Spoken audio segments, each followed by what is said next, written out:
Uşaqlar, nəhayət ki, bugün klaviaturam əlimə keçdi. Klaviatura ümumiyyətlə sizə deyim, çox gözəldir. Yəni, tasarım açısından da, rəng açısından da çox gözəldir. Mən gəlin göstərim sizə. Klaviaturamız budur.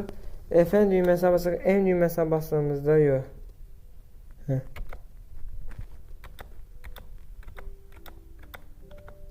Burada modlar da var, bir dəqiqə.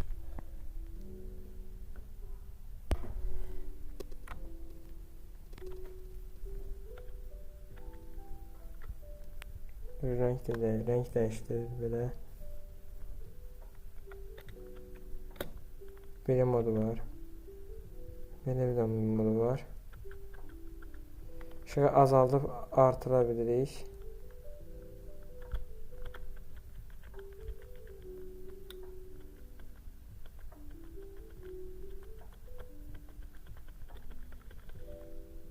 Böyle azaltıp ışığını da çoxaltma olur. Hatta bunu F düymesine basıp opsiyon söndürə də bilirik.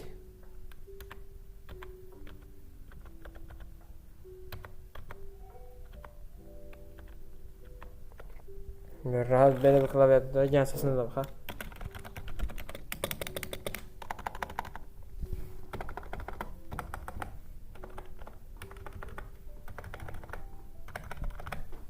Çox gözəl bir səs məncə.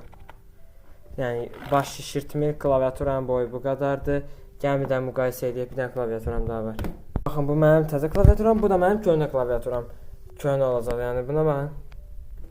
Aradakı fərqə baxın, bu daha rahatdır. Bu isə dana boyutdadır, dana. Bunun bir modu var, o da budur. Efendim? Bununsa milyon dənə modu var. Yəni gedib də bundan nədir ki, bu belədir ki, nə bilim, metal kasadır falan filan, boş şeydir. Və bunu qoy qırağa, belə balaca gamer klaviaturası al, все qutarsın. Onun səsi də çox gözəl, özü də çox rahat, başı da şişirtmir. Minecraft oynayıram. Bir yan burada da dəqiqə. Burada da dirensuz gördüğünüz kimi. Rahat işimi görürəm. Nəysə, bu da belə bir klaviaturam idi. Ümid edirəm ki, bu videoyu bəyənərsiniz. Görüşmək üzrə, sağ olun.